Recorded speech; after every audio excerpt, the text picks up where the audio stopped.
No Ants Land is a pretty straightforward level. However, that does not prevent it from being one of the weirdest levels. In this level, you need to move fast because the level ends just as fast. You only have about half an hour before the level ends. Move fast and move swift. Start off by making a 10 worker chamber like so, and then try to upgrade them as much as you can. We want our termites to be as upgraded as possible so that way they gather faster and just in general are faster and more efficient. When you're expanding underground, make sure to use your termite king to help you clear them out. That's just free damage. It's free real estate. Once you have this area upgraded as much as you can, that's when you want to start making just a few soldiers. The start of this level involves you balancing economic expansion with military might. I'm just going to use 3 soldiers to start off with. And make sure to turn off their food gathering, you don't want them gathering food. Then once you have your soldiers, then you're free to expand out into your economics a bit more. Oh yeah, make sure to turn off your explosions on your worker group because you don't really want them dying too much. Once you have one chamber fully upgraded, that's when you want to start investing in more soldiers. A lot more soldiers. By the way, keep an eye on the surface because enemies have a habit of bunching up and then it just gets chaotic. Unfortunately, there is a bit of RNG with the amount of creatures that spawn at night. Just like in the original. It is a good idea to split your soldiers into 2 separate groups, just because you're going to be needing to fight in a lot of different areas. A lot of the gathering locations have 2 different areas you need to contest at the same time, so just a good idea to have 2 groups. And make sure to keep an eye on that gauge, because once it hits that bar, you're going to be dealing with a lot of army ants coming at the surface. Alright, once that bar fills up, you just need to go underground. Take everyone and go underground. Now is when you're going to start tunneling out everything underneath so you can get some good resources going. It is now night, which means the army ants are now retreating back to their bivouac, which means it is time for surface operations once again. Oh, watch out for the leaf cutters. For whatever reason, they'll just randomly decide to start attacking you. I don't really know what triggers this. Try and get yourself some extra workers too. You'll want the extra gathering. I would say once you have 2 groups of soldiers, that's when you want to start expanding your workers again. Oh, and once you get to this size, it might be a good idea to turn off your fighting for your workers so that way they just focus on the food. It is now the start of the 3rd day, and this is when things get actually intense.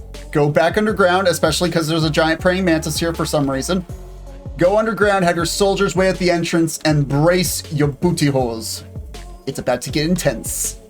I finished off the 2nd group of workers, and I'm now expanding cautiously the 3rd group of soldiers.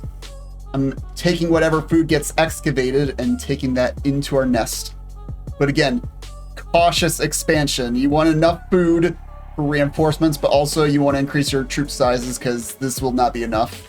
Most of my failed attempts were from this day. This was the hardest one to figure out. Once I figured this one out, I was a lot better of a position to win. Because your fighting is off for your workers, I would suggest turning the explosions back on. If they're going to get into a fight, might as well have them do some actual damage. Especially because there becomes a certain point where they just send a ton of ants your way all at the same time. And it becomes overwhelming. Yeah, here you can see they're funneling all their troops into us, but we seem to be able to hold out, at least for now. We're going to finish off the last soldier chamber, and then we're going to keep expanding and upgrading our workers to level 3. Like I said, this level is a very tight balancing act between economic expansion and military might. Honestly, the army is so weak, I'm going to charge outside and challenge them because there's no troops left coming in. Still have no idea about the army ant spawning mechanics. It just doesn't make sense to me. Now is the time to gather everything you can on the surface while you can. And by that I mean everything down here. The whip spider is going to be a bit of a nuisance, and I'm not going to challenge it. Like, personally, I don't think it's a good idea to challenge the whip spider because you're going to have to lose a lot of food.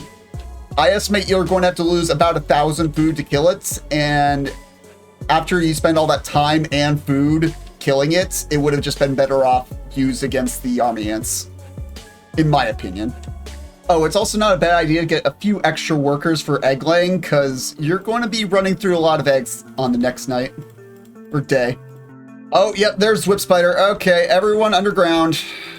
We've done all we can. Sometimes Whip Spider stays away, sometimes not so much. We're just going to take what we can and retreat and open up everything underground, and we should be fine. Emphasis on should. Doesn't mean we will be. Now, there is actually one area you can go without the Whip Spider noticing you, and that is to the bottom right corner.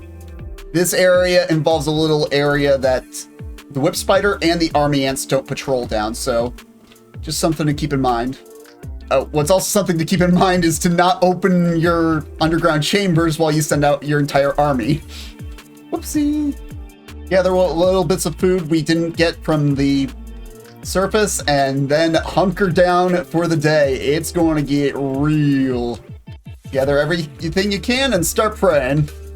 Oh, and do the final expansions for your troops. Oh, and because you don't need that many workers gathering food, I'd suggest transferring one of the chambers over to your nest group, just to make sure all the eggs are where they're supposed to be. And there we go. We finished off the last chamber of soldiers, so all the food we have is all the food we have, but it should be enough. At least I hope so. Honestly, the extra worker group is not very necessary if you're just going to transfer over one of your gathering chambers into the nest group, but it is there. Since there's no more food for my workers to gather, I'm going to have them at the entrance just to be ready to explode. Keep their fighting off, but keep their exploding on in case things get hairy and I need to tactical nuke them. Or the army ants will just do that themselves. We have over 1,000 food, which is plenty. We have 4 chambers of soldiers, 2 of workers. We're plenty good. All right, and now their soldiers are trickling in to the point where I'm not even concerned. We've won. I'm not going to lie, this was a pretty tough level. The early game was a bit confusing. Early game, these termites are pretty bad, but late game, they turn into an unstoppable juggernaut.